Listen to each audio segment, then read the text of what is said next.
भारत में शारदीय नवरात्र आरंभ होने के साथ ही पर्व और त्योहारों का सिलसिला शुरू हो जाता है।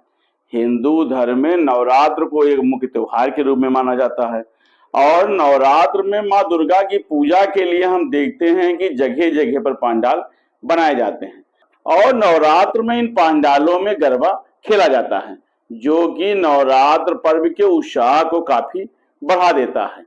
नवरात्र के दौरान गरबा खेलने की परंपरा काफी पुरानी है। इस दौरान एक तरफ जहां पर माता के जय जयकार लगते हैं, वहीं दूसरी ओर गरबा और डांडिया की भी धूम नजर आती है। तो चलिए जानते हैं कि नवरात्र में गरबा क्यों खेला जाता है और इसे मनाने की परंपरा कितनी पुरानी है। अगर हम देखें तो कुछ पुराणों में गरबा और इससे मिलते जुलते नृत्यों का जिक्र मिलता है।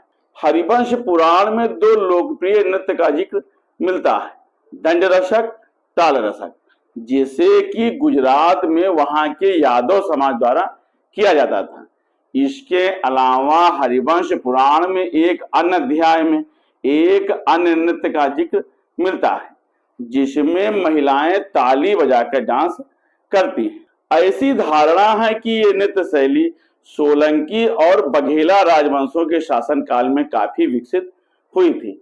अगर हम देखें तो भारत में सोलंकी वंश का शासन 942 से 1022 ईस्वी तक रहा है। इसी प्रकार से बघेला राजवंश का शासन 1244 से 1304 के बीच में रहा है और इन दोनों राजवंशों में इन नृत्यों का काफी विकास हुआ था। हालांकि गरबा की उत्पत्ति से एक पौराणिक कथा भी काफी मशहूर है और माना जाता है कि राक्षसों के राजा महिषासुर को ब्रह्मा जी से वरदान मिला था कि उसे कोई भी पुरुष कभी नहीं मार सकता है। वरदान मिलने के बाद महिषासुर ने उस समय तीनों लोक में तबाही मचा रखी थी, यहाँ तक कि देवता भी उसे हराने में असमर्थ हो जाते हैं और ऐसे में महिषासुर के आतंक से पीड़ित देवता मदद के लिए भगवान विष्णु के पास जाते हैं।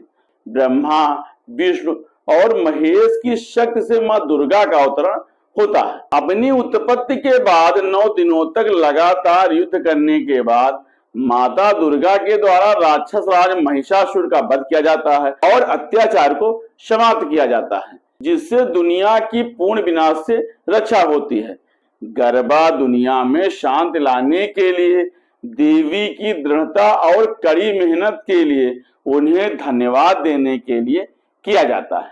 अगर हम देखें तो गरबा की शुरुआत सबसे पहले गुजरात में हुई थी। इसके बाद ये पारंपरिक नृत्य धीरे धीरे काफी लोकप्रिय होता है और बाद में राजस्थान जैसे प्रदेशों में भी फैलता है। गुजरात में गरबा को सौभाग्य का प्रतीक माना जाता है और नवरात्र में वहां के लोग मां दुर्गा को प्रसन्न करने के लिए गरबा नृत्य करते हैं। इसी कारण गरबा गुजरात का पारंपरिक लोक नृत्य भी है। गरबा एक संस्कृत शब्द है जिसका अर्थ होता है गर्भदीप। इसका शाब्दिक अर्थ होता है गर्भ या अंदर का दीपक। इसे देवी की पूजा अर्चना का प्रतीक भी माना जाता है। यहाँ पर आपको ये बताना जरूरी है कि नवरात्र के पर्व में मिट्टी के मटके में दीप प्रज्वलित किया जाता है, जिसे गरबी कहा जाता है। इस मटके को मां दुर्गा की शक्ति और ऊर्जा का प्रतीक माना जाता है। इसके चारों तरफ लोग घेरा बनाकर नृत्य करते हैं, जो जीवन चक्र और शक्ति को दर्शाता है।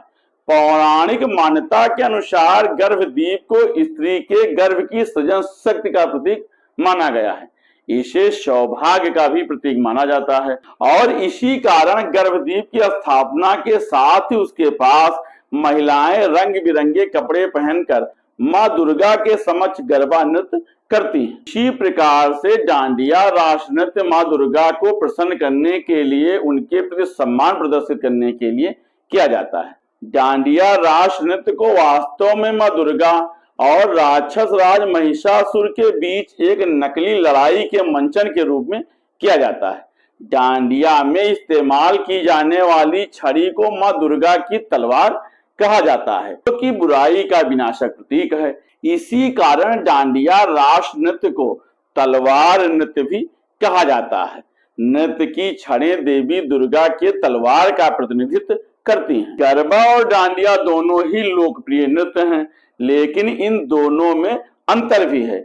गरबा नवरात्र की आरती से पहले खेला जाता है, जबकि डांडिया आरती के बाद खेला जाता है। गरबा बिना किसी वस्त्र के खेला जाता है, जिसमें महिलाएं और पुरुष एक साथ ग्रुप में डांस करते हैं। वहीं डांडिया खेलने के लिए छोटी छोटी सजी हुई लकड़ी की डंडियों का प्रयोग किया जाता है। डांडिया में नृत्य करते समय ये डंडियां आपस में टकराई जाती हैं, जिससे एक मधुर ध्वनि उत्पन्न होती है। और ऐसा कहा जाता है कि डांडिया नृत्य के समय डांडिया ललने से जो आवाज उत्पन्न होती है, उससे पॉजिटिव एनर्जी आती है और इसके अलावा जीवन की नकारात्मकता भी समाप्त होती है। ठीक ऐसे में गरबा नृत्य के दौरान महिलाएं 3 तालियों का प्रयोग भी करती हैं और उससे भी सकारात्मक ऊर्जा प्राप्त होती है। तो इस प्रकार से अगर हम देखें तो हम पाते हैं कि हमारे पारंपरिक लोक नृत्य जो भी रहे हैं या जो आज के समय में चल रहे हैं, इन नृत्यों का उद्देश्य भक्ति के साथ सकारात्मक ऊर्जा को भी उत्पन्न करना होता है।